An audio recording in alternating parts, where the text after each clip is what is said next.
This is likely a watch that you've never seen reviewed before, and to be honest, this is a watch that I even almost skipped reviewing myself, but let me tell you, I'm glad I didn't. Yes, this watch does feature some weird aspects that we'll discuss in today's video, but it's a fantastic, budget, Japanese-made Rolex Explorer alternative. Hello there, my name is Kieran, and welcome to Top Tier Ticker. I hope you're having a good day. Today we'll be taking a look at a Japanese micro brand that has barely had any coverage here on YouTube. Now, that might be for good reason, and I think I might know why they haven't had as much attention as others. But this new watch from them is incredibly promising, and I think that this is genuinely something you'll be interested in seeing. So what makes this a good budget Japanese made Explorer alternative? Well, for me, it's the dial design, the sizing of the piece, the capability, and the versatility. All points that we will be discussing in today's video. Now, this watch brand actually got in touch with me over a year ago asking me to review one of their sports watches. I politely replied that I wasn't interested because I thought they looked incredibly generic. But at that time, they also shared with me their next release, which I really did like the look of. Fast forward a year and here we are. This is the Classic Field by Karl Leimon. Yes, I know they've got a super strange name and I might be roasting that a little bit later in the video. I do get to keep one of the two watches that I have to show you here today, but as usual, all views are mine only. So what's going on here? Why do these two watches kinda look similar but different at the same time? Well, technically both are the same model but with completely different dials. Like completely different. One's a classic military inspired dial that's printed. The other is the Explorer style design with applied indexes and numerals. Both, however, do feature the exact same case and specifications, so this one is just a choice of style. But before we get into the actual review, I need to discuss something pretty important. I was a bit skeptical of the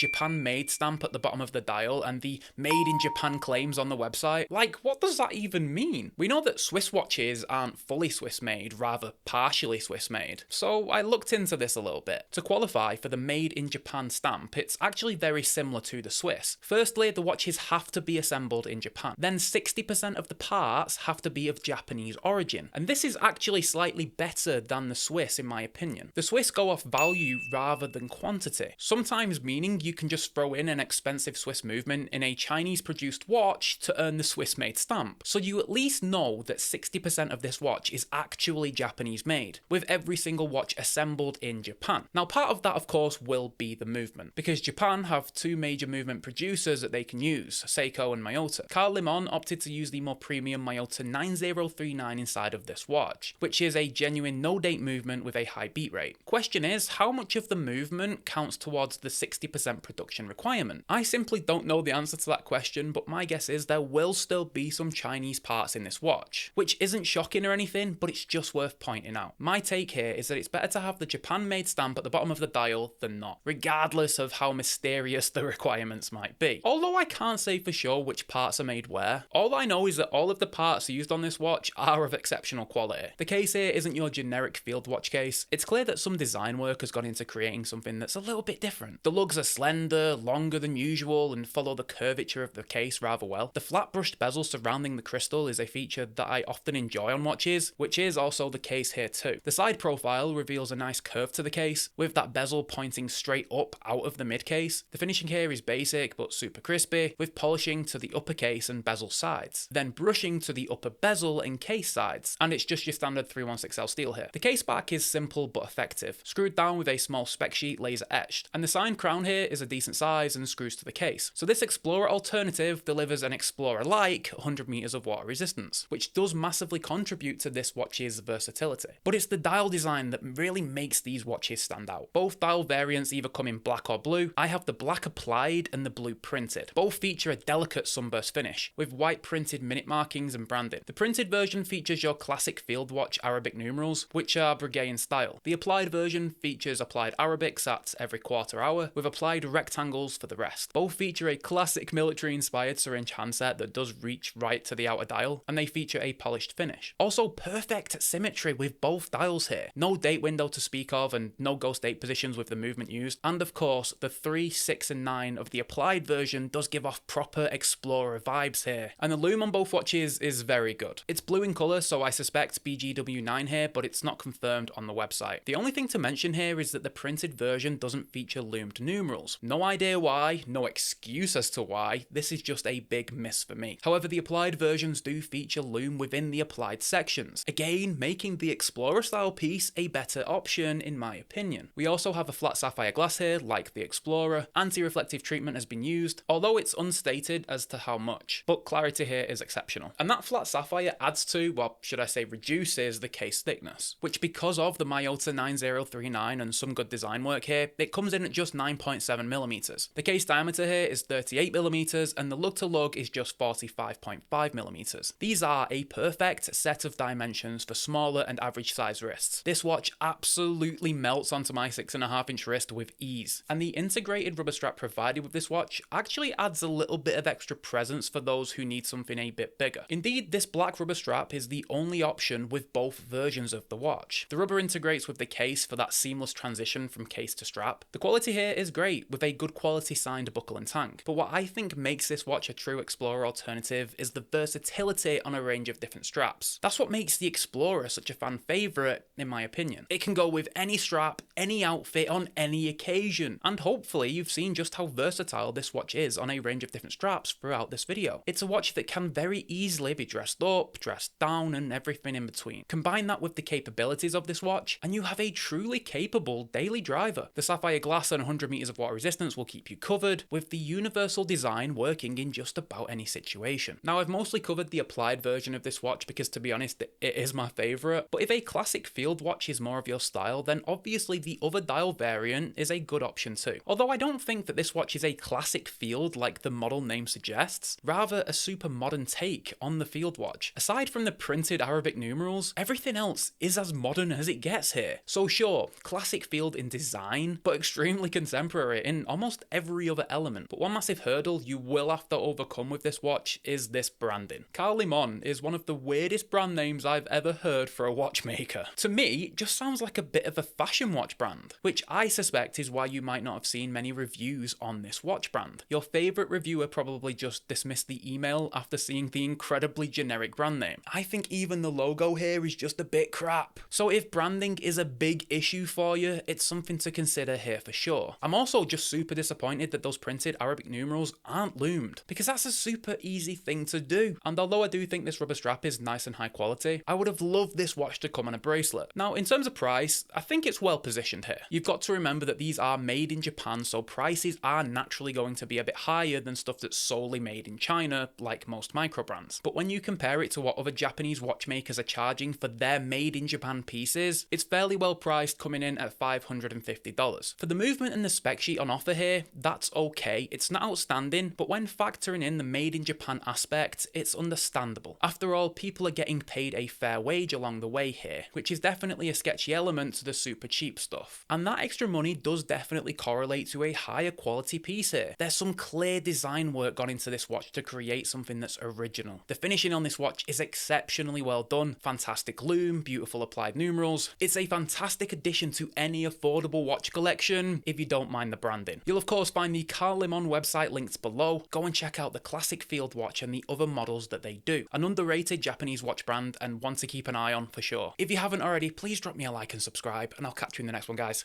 Bye for now.